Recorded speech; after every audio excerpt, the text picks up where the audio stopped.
Bonjour à tous, mon nom est Fabio Caeno. Bienvenue dans ce deuxième épisode Horus Talks.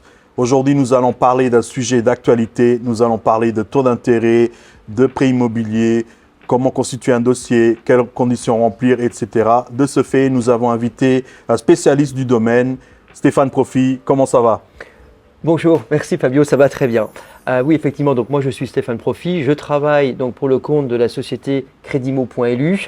Donc Credimo.lu est une société donc de courtage spécialisée en crédit hypothécaire. Donc on est basé au Luxembourg évidemment depuis quelques années et donc nous avons une équipe bien en place pour effectivement trouver les meilleures solutions de financement aux clients. Stéphane, c'est Oui. quoi un courtier? Tout simplement, un courtier, donc c'est un intermédiaire en opération de banque. Ça veut dire quoi? Ça veut dire que le courtier va se situer entre les partenaires bancaires, donc les banques, et puis le client potentiellement acquéreur. Et donc le courtier, de par son expérience et en tant qu'expert, c'est lui qui va démarcher pour le compte du client potentiellement acquéreur l'ensemble des banques partenaires pour trouver les meilleures conditions du marché. Quel est le rôle du courtier? Le principal rôle du courtier, c'est de conseiller et d'accompagner le client qui est à la recherche en fait d'une solution de financement pour acheter son bien immobilier. Donc on va vraiment prendre le temps de l'écouter, de lui poser les bonnes questions, de manière à lui calculer au plus près sa capacité d'emprunt, tout en vérifiant, je dirais, sa solvabilité. Est-ce que ce client peut effectivement accéder au crédit immobilier? Est-ce qu'il aura droit à emprunter pour acheter son bien? Donc on va vérifier tout ça et vraiment lui donner le maximum de conseils et faire en sorte que le plan de financement, le crédit qu'on va aller lui chercher, colle vraiment à sa situation et personnelle et professionnelle. Et en même temps, on va devoir, dans un second temps, constituer tout le dossier de financement du client, donc réunir les documents du client, analyser les documents du client, argumenter pour donner envie à la banque de dire oui, de donner un accord bancaire. Voilà, ça c'est tout notre travail. Et donc évidemment, on va négocier les taux, mettre un peu en concurrence nos partenaires bancaires de manière à offrir les meilleures offres au client qui lui-même fera le choix de l'offre qui considérera être la meilleure pour lui. Pourquoi faire appel à un courtier? Le courtier va permettre en fait au client de gagner beaucoup de temps. Qu'est-ce que j'entends par là? Au Luxembourg, et encore plus au Luxembourg, le temps est précieux. Les compromis qui sont signés avec les agences immobilières donnent des délais qui sont des fois relativement courts à l'acquéreur pour trouver On donne un 20 accord jours bancaire. par exemple, Voilà, 20 jours donc, ouvrables. 20 jours, donc ça reste Un correct. mois, c'est un mois. Un mois, c'est déjà mieux. Alors donc, si le client de lui-même fait sa démarche, il va devoir s'adresser à son conseiller. Et donc, le conseiller n'a pas de pouvoir de délégation pour vous dire oui ou non. Donc, ce conseiller va devoir, lui, après, faire le dossier de financement du client, le transmettre à son responsable. Mais avant tout cela, le conseiller, il a aussi d'autres rendez-vous, d'autres clients et d'autres sujets à aborder, Oui. comme l'épargne, comme le crédit à la consommation, comme les crédits auto. Enfin voilà, Le il a beaucoup de choses. patrimoine. Voilà, il a plein de choses à faire. Et donc, ça va prendre beaucoup de temps. Et après, une fois que le conseiller a transmis le dossier à son responsable d'agence, qui lui n'a pas toujours non plus la délégation, il va falloir que le dossier arrive au comité pour être décidé. Alors qu'en passant avec un courtier, nous sommes spécialisés en crédit immobilier, donc on ne fait que ça. Donc on a la prétention de dire qu'on le fait très bien, d'accord, et surtout dans l'intérêt du client. Et à partir de là, nous, on va s'adresser directement au comité de crédit. Donc on va squeezer toutes les étapes du conseiller et du responsable d'agence, ce qui nous fait gagner en général déjà au moins une bonne semaine par rapport au client. Et en plus, comme on travaille sur le volume, nous maintenant on connaît l'ensemble, l'essentiel et l'ensemble, je dirais, des responsables de crédit de tous nos partenaires bancaires. Donc c'est beaucoup plus facile pour expliquer un dossier et pour aller chercher un accord bancaire. Oui, et vu que les courtiers donc, qui sont commissionnés, ils sont beaucoup plus motivés, on va dire comme ça, que le projet à faire en sorte que le projet se réalise.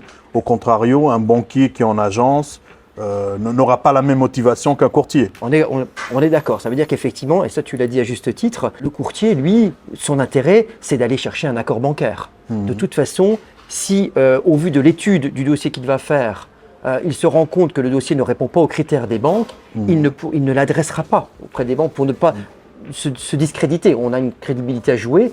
Et voilà, donc comme on détient, nous, l'ensemble des règles des banques, si ça ne rentre pas dans les cases, on ne pourra pas adresser le dossier, malheureusement, du client à la banque. Donc on va déjà faire un premier tri, entre guillemets, si je peux me permettre. Mais en tout cas, voilà, nous, le but, c'est vraiment, j'allais dire, de trouver la solution au client. Donc ça, c'est le premier point, donc gagner du temps. Et le deuxième avantage à passer par un courtier, c'est gagner de l'argent. Parce que vraiment, le métier, en effet, le métier du courtier, c'est de mettre en concurrence les banques, comme je l'ai dit tout à l'heure, de manière à négocier et donc offrir les meilleures conditions de taux du marché pour le client. Alors que si le client y va tout seul, lui, il n'aura pas les connaissances et il ne pourra pas comparer. Et à quel moment il pourra dire « Ah bah l'offre que ma banque m'a faite, c'est la meilleure du marché ». Il n'aura pas ce recul que nous avons. Voilà, impossible pour lui.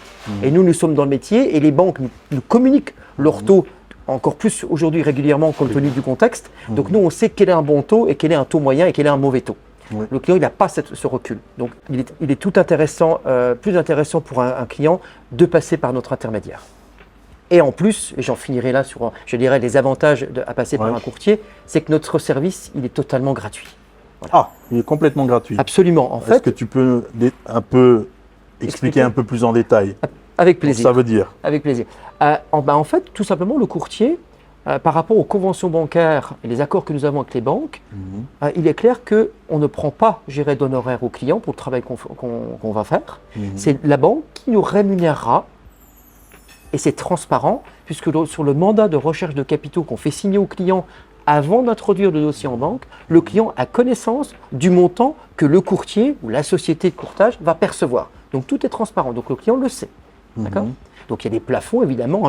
La société de courtage, elle ne va pas récupérer, des montants élevés malgré les prix. Mais il faut qu'elle puisse en vivre.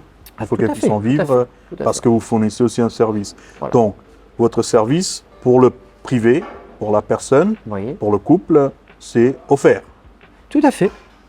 On peut le dire, c'est vraiment un service. Voilà, le client n'aura rien à payer. Et même s'il modifie en cours de route le projet, ça reste… il a le droit effectivement de faire des modifications. Nous, on est là pour l'écouter et puis donc adapter effectivement la solution par rapport à ses desiderata. Très bien. Au niveau quels sont vos partenaires bancaires ici au Luxembourg? Alors, Credimo.lu a des conventions avec l'ensemble des banques au Luxembourg. Toutes les banques. Donc voilà, je ne pourrais peut-être pas les citer, mais en tout cas, on les connaît. Donc voilà, l'ensemble des banques, on va dire traditionnelles, mais aussi les caisses d'épargne logement allemandes. Nous travaillons aussi avec les caisses d'épargne logement allemandes qui ont leur bureau, leur siège en Allemagne, mais en tout cas leur bureau ici. Voilà, donc on travaille aussi. Et nous avons aussi la possibilité, si le client ne souhaite pas acheter, son bien au Luxembourg, mais qui souhaite dépasser la frontière, soit du côté de la France, soit du côté de la Belgique ou même de l'Allemagne, nous avons la possibilité ici d'intervenir, soit avec les banques au Luxembourg, qui peuvent prêter aussi pour l'étranger, proche de la frontière, mais on peut aussi interroger les banques locales du pays pour lequel le client veut s'installer. Très bien. C'est tout à fait possible. Et au niveau des conditions, est-ce que les gens ils ont plutôt des meilleures conditions en passant par un courtier ou en allant directement à la banque? Alors, c'est ce qu'on a brièvement parlé tout à l'heure, mais je vais juste répéter. Oui, nous, on va travailler, le courtier, en règle générale, travaille sur le volume. Ça veut dire qu'on a une équipe, on est sollicité de manière très régulière et par les clients en direct et aussi par nos partenaires agents immobiliers comme l'agence Horus. Nous, effectivement, nous adresse les clients qui sont OK pour qu'on fasse une étude gratuite. Et donc, à partir de là, on a un certain volume, donc on devient crédible vis-à-vis de la banque et du coup, on peut négocier beaucoup plus facilement et nous avons de toute façon des marges de négociation déjà actées avec les banques partenaires. Donc, encore une fois, le client qui va faire sa démarche lui tout seul, il a le droit, on ne l'empêchera pas, mais il aura forcément des conditions moins intéressantes qu'un courtier. Et une petite remarque, si je peux me permettre, c'est souvent une question qui est posée aussi par les clients qu'on peut recevoir, nous, dans nos bureaux. Le client nous demande s'il a le droit de faire de la démarche auprès de sa banque et sinon, on peut interroger sa banque. On peut tout à fait introduire le dossier du client auprès de sa propre banque, à condition que le client n'ait pas été trop loin et n'ait pas déjà entamé en fait une démarche avec sa banque. S'il a commencé à faire une démarche avec son conseiller, là, nous, on ne pourra plus introduire le dossier au comité. Là, le comité nous rejettera notre prescription et prendra le dossier Vu que directement le dossier de son est client. déjà passé Voilà. au comité. Donc après, mais c'est pas parce que le client a fait une démarche, ce qui est logique d'interroger sa propre banque, il n'empêche que le client peut nous consulter pour que nous on fasse les démarches des autres banques et après le client compare et prend sa décision en connaissance de cause. Et tu conseilles plutôt que les gens ils consultent le courtier avant d'entamer par exemple la recherche pour acheter un bien ou qu'ils le fassent en cours de route ou par après. Tu conseilles plutôt Alors, à quel moment? Oui, ça c'est aussi une très bonne question. Quand on désire acheter un bien immobilier, la première chose à faire, c'est de connaître sa capacité d'emprunt. Donc, pour répondre à ta question, il faut d'abord il consulte ou sa banque ou le courtier ou les deux, mais en tout cas qu'il fasse une démarche pour connaître sa capacité. Et à partir de là, nous, on pourra lui délivrer ce qu'on appelle un certificat de faisabilité qu'on lui remettra. Qui est un document quand même très important de nos jours. Voilà, même si ça ne vaut pas un accord bancaire, c'est déjà au moins un document fiable pour lequel une étude a été faite, une étude sérieuse avec les documents du client, les documents concrets qu'on a étudiés. Et là, on lui délivre ce fameux certificat de faisabilité, on lui remet, et à partir de là, le client peut commencer à faire ses démarches de biens. Et quand il va voir un professionnel agent immobilier, il peut lui montrer ce certificat de faisabilité et ça permet à l'agent immobilier d'être rassuré et lui-même de pouvoir rassurer le propriétaire vendeur. Oui, si jamais ils font une offre, au moins ils peuvent aussi communiquer ce document ensemble avec l'offre. Tout à fait. Et de ce fait, les vendeurs, les propriétaires vendeurs, ils seront beaucoup plus rassurés. Exactement.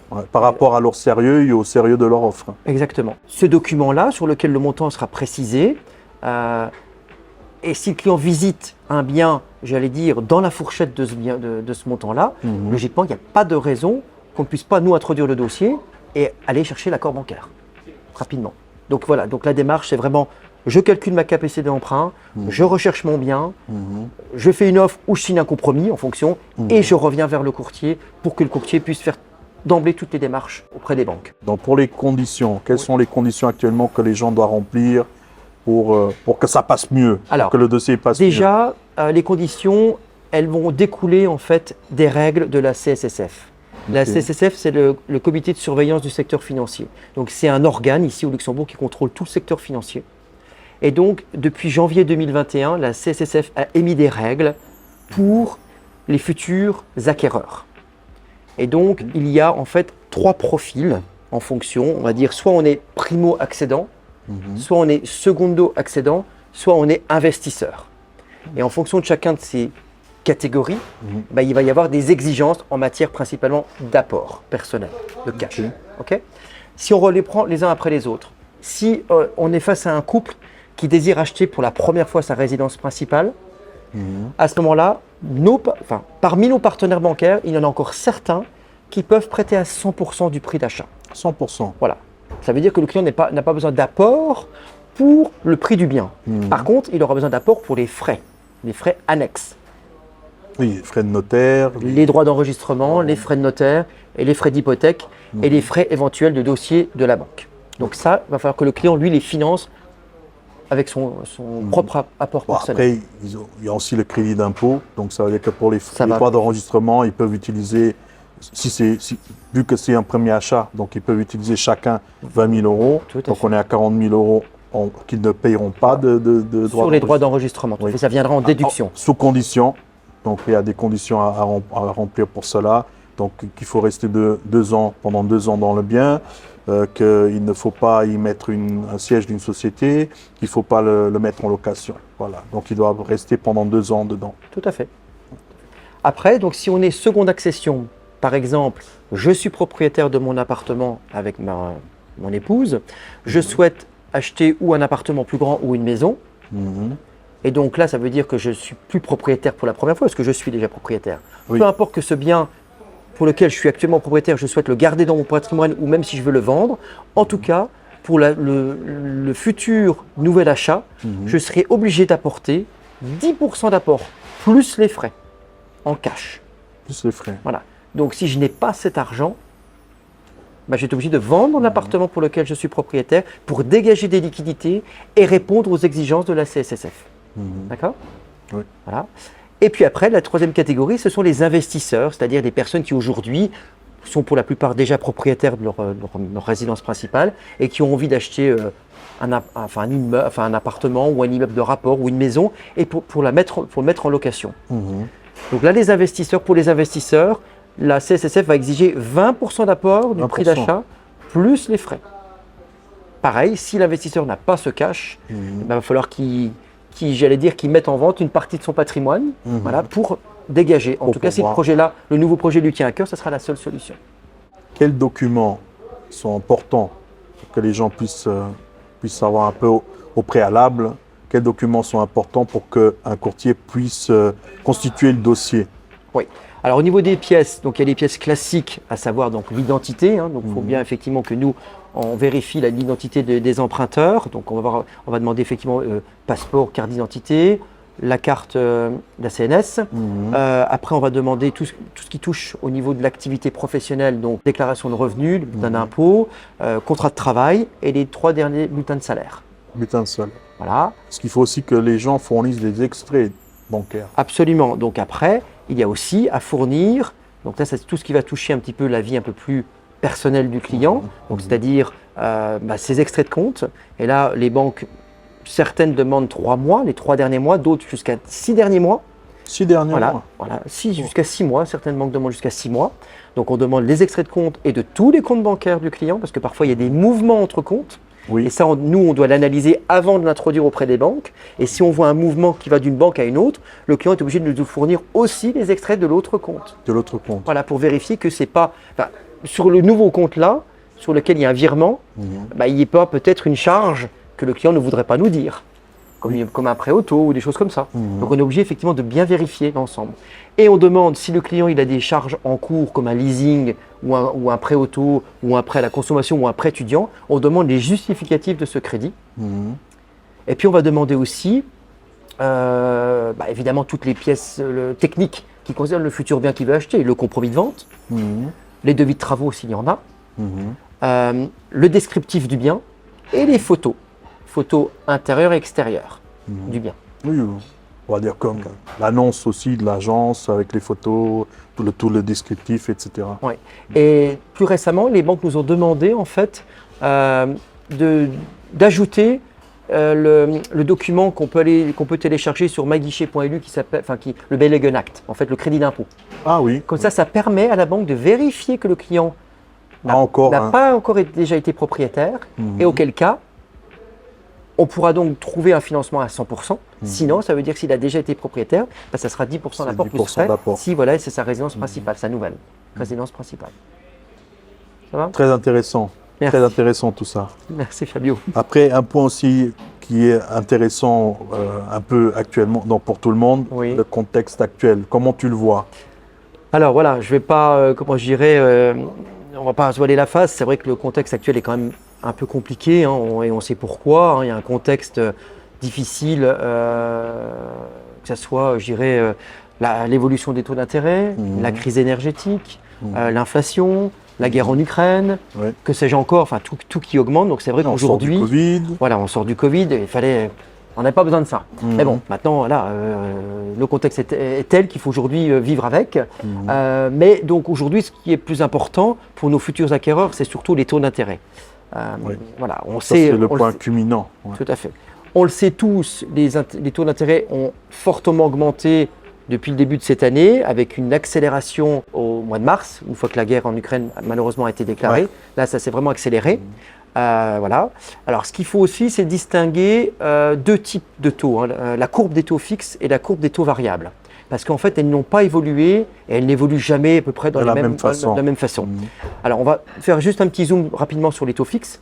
Donc, les taux fixes, globalement, ils sont passés de 1,40 au mois de janvier, en moyenne, on va dire en début d'été à 3,80 en juillet. Voilà, donc ce qui a fait une belle remontée, ce qui a eu un impact effectivement sur la capacité d'emprunt d'un client. Donc ça veut dire que le client se retrouve à avoir un budget moins important, ou alors s'il veut le même budget, il va falloir qu'il paye plus tous les mois, sa mensualité va augmenter. Et puis, toujours sur les taux fixes, en août-septembre, on a constaté une légère baisse, on se rapprochait de nouveau vers les 3%. Et là, depuis le mois d'octobre, pouf, c'est reparti vraiment à la hausse, de manière quand même brutale depuis que la Fed, donc la Banque centrale américaine, a augmenté son taux directeur. La Banque centrale européenne a suivi, ce qui fait qu'aujourd'hui, les banques ont augmenté aussi leurs taux. Donc pour être là, aujourd'hui, nous, on arrive à avoir encore des taux allez, ça dépend des banques, mais il y a des banques qui sont encore bien placées. On arrive à avoir des taux encore autour des 4% en taux fixe. Hein. Mais sinon, globalement, elles sont plutôt autour des 4,5%, entre 4,5% et 5%. 4,5 et 5% déjà. Aujourd'hui, Oh là là. Et ça va s'arrêter là ou... Nous aimerions, mais on nous a déjà dit, comme il y avait la semaine du logement, le salon du logement, pardon, il y a à peu près 10 jours à peine. Moi, j'avais fait le tour de tous les partenaires bancaires et ils m'ont dit que même fin octobre, il y aurait encore avoir une hausse. Alors, est-ce que les banques avaient déjà un petit peu anticipé à la foire du salon? J'ose espérer. Mais voilà, en tout cas, c'est sûr que pour la fin du mois, malheureusement, on sera autour des 5%. Malheureusement, autour des 5%. Par rapport aux taux variables, eux, les taux variables n'ont pas évolué de la même manière. Entre janvier et juillet, ils n'ont pas évolué. Ils sont restés à peu près autour des 1,34. Et par contre, avec ce qui s'est passé aux États-Unis et après avec la Banque Centrale Européenne, là, ils ont augmenté les taux variables pour rester quand même relativement bas par rapport à du taux fixe. Mais pour des taux variables, il y a eu une augmentation. On est aujourd'hui autour des 2,5. D'accord ? Donc ça reste encore intéressant, mais ça reste du taux variable. Du taux fixe. Voilà. Donc ce que nous faisons chez Credimo.lu, c'est qu'on est aussi, on doit s'adapter. Les courtiers donc doivent s'adapter. Donc l'adaptabilité des courtiers. Donc en fait, on va combiner dans le plan de financement du client 2 lignes de crédit avec son accord. Évidemment, nous on lui propose, on le conseille en mettant une ligne à taux fixe et une ligne à taux variable. Surtout si le client il a un profil où il aura facilement des possibilités de rembourser par anticipation la ligne de crédit à taux variable, parce que là, il n'y aura aucune pénalité, il n'y aura pas de frais. Donc, on lui fait cette ligne de crédit de manière aussi à avoir un taux moyen plus sexy, plus vendeur, plus intéressant. Puisque si on a une ligne en taux fixe à 4,5 et une ligne en taux variable à 2,5, ça fait un taux moyen quand même correct. Oui, donc, on essaie beaucoup plus intéressant. Voilà, on essaie de le conseiller en ce sens, de manière aussi à ce qu'il ait une mensualité qui se rapproche de ce qui s'était fixé. Donc, si j'ai bien compris, ce serait deux prêts en parallèle. Un prêt qui court avec taux fixe et un prêt qui court avec taux variable. Absolument. Pour pouvoir avoir un taux moyen beaucoup plus intéressant sur la durée du prêt. Très bien résumé. C'est ça.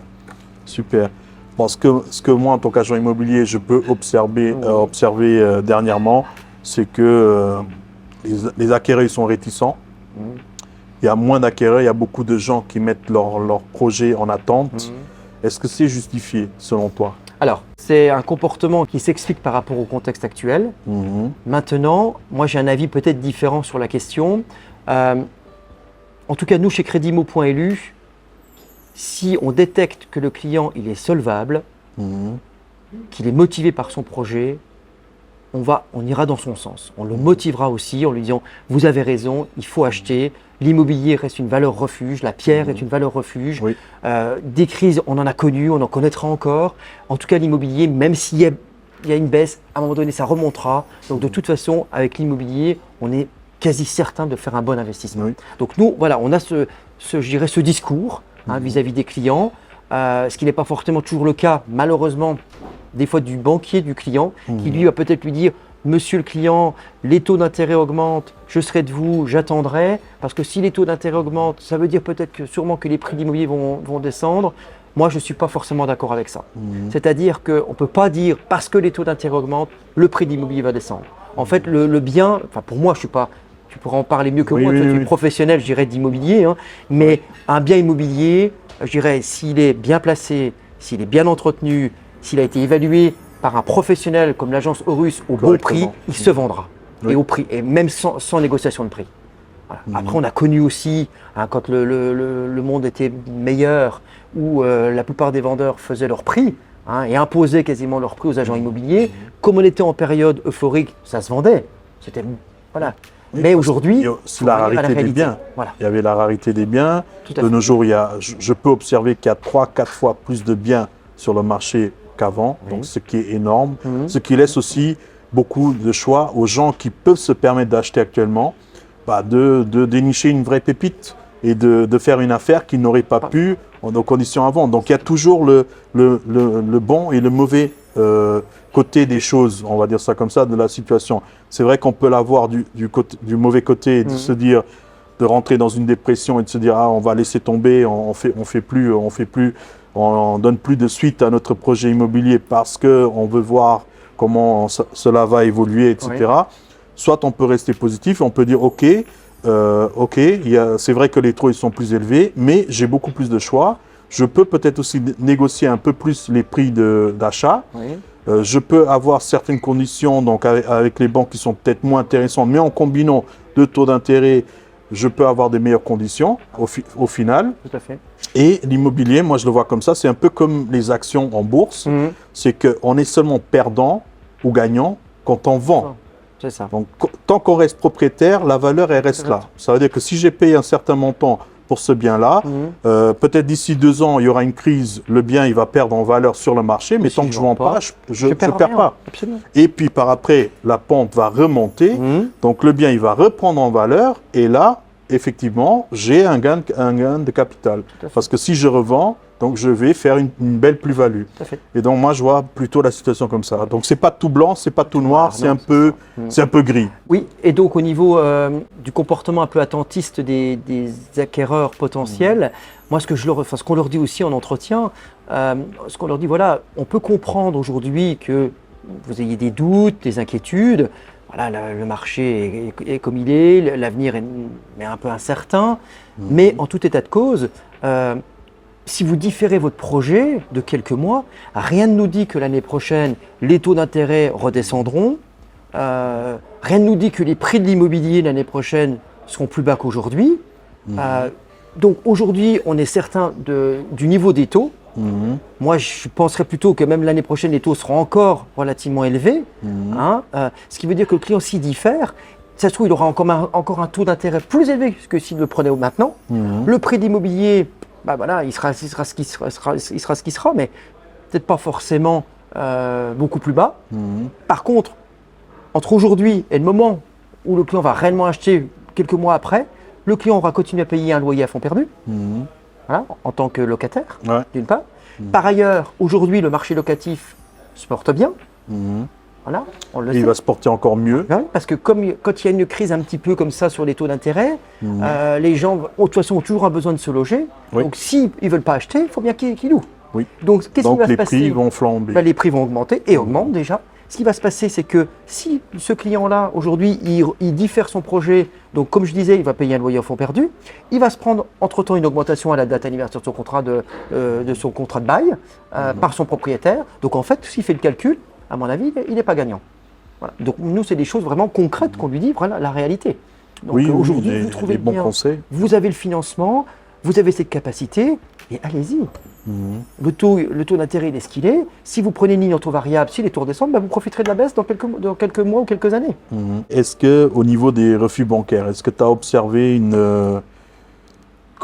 pas une vague, mais où tu as l'impression que les gens, de nos jours, obtiennent plus de refus bancaires qu'il y a un an, par exemple ? Oui, donc si on fait le comparatif entre l'année dernière et puis on va dire ce qui se passe à peu près actuellement, effectivement, on peut noter quand même un peu plus de refus de la part de nos partenaires bancaires, alors que le dossier, pour nous, il est recevable parce que, encore une fois, il répond aux critères que les banques nous ont donnés, leurs propres critères.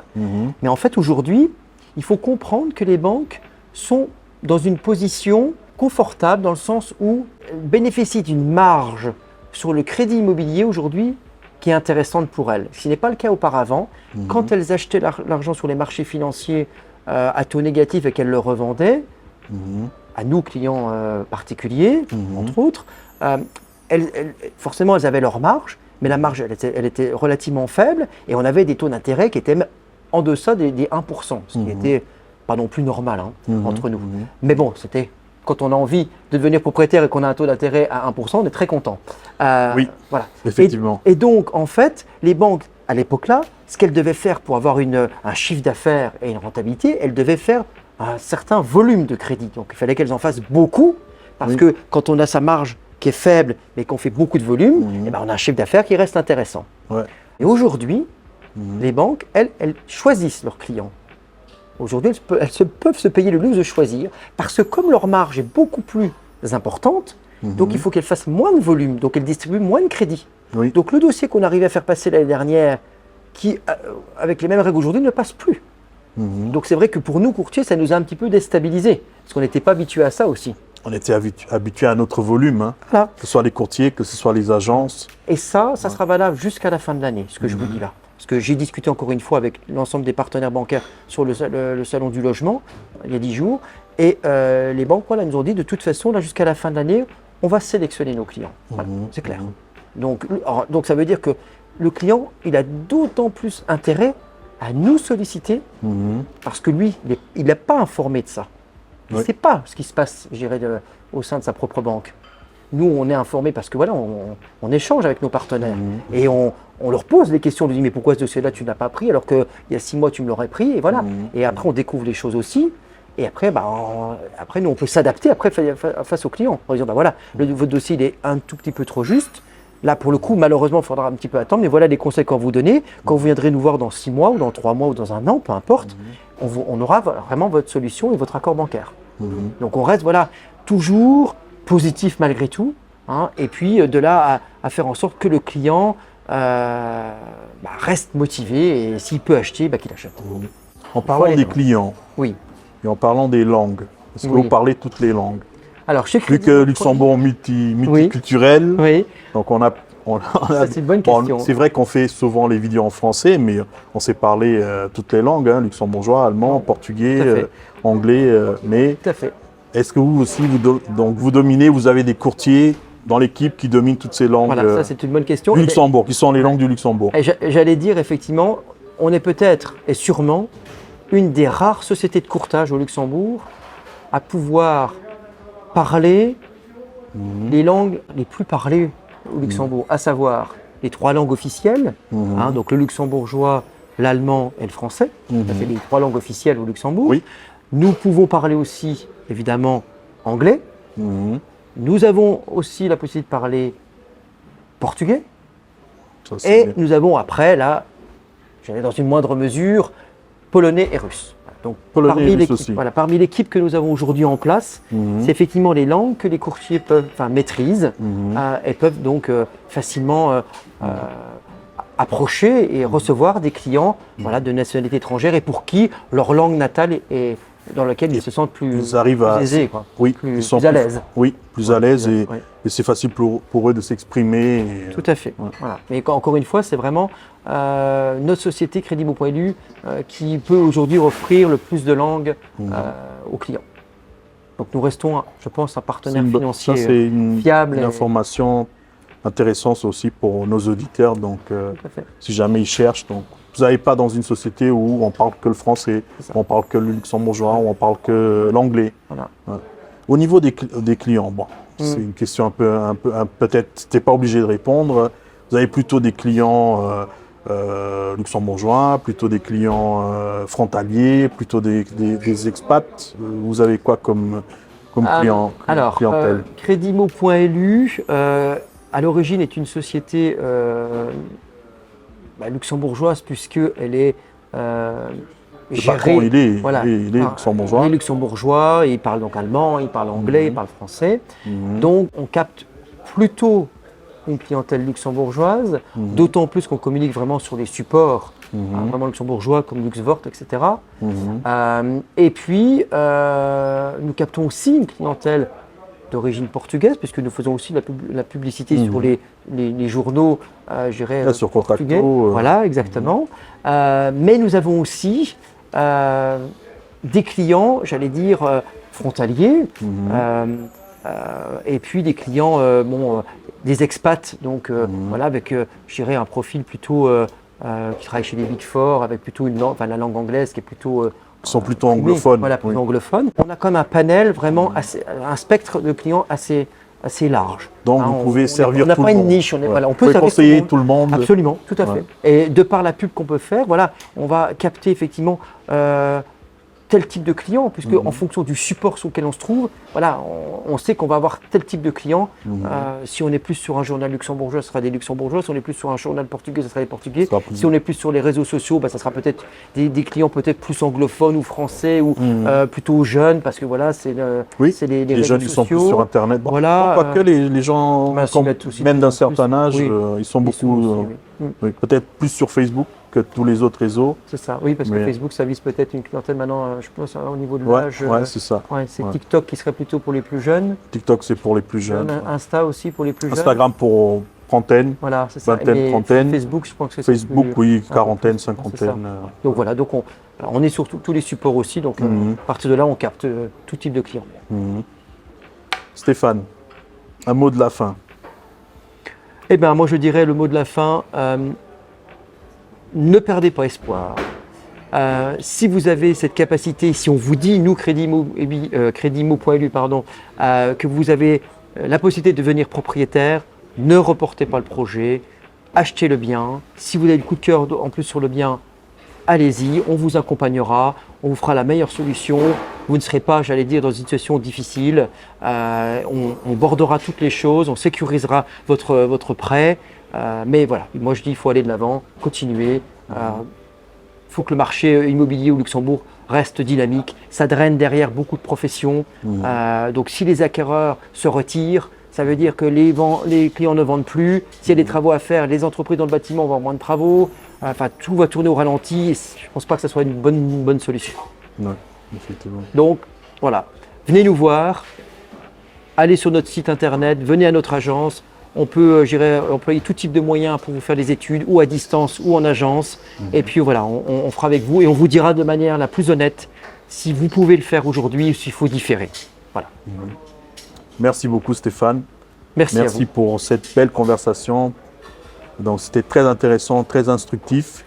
Si vous avez aimé cet épisode, ce contenu qui était, je l'espère, intéressant, comme j'ai promis au début, n'oubliez pas de mettre un petit pouce, de partager, peut-être, qui sait. Vous pouvez toujours aider des gens ou informer des amis autour de vous pour être informés sur le sujet donc, qui est le courtier en prêt immobilier. Abonnez-vous aussi à notre chaîne pour pouvoir visualiser les prochains épisodes. Merci Stéphane. Merci Fabio. Ciao. Ciao.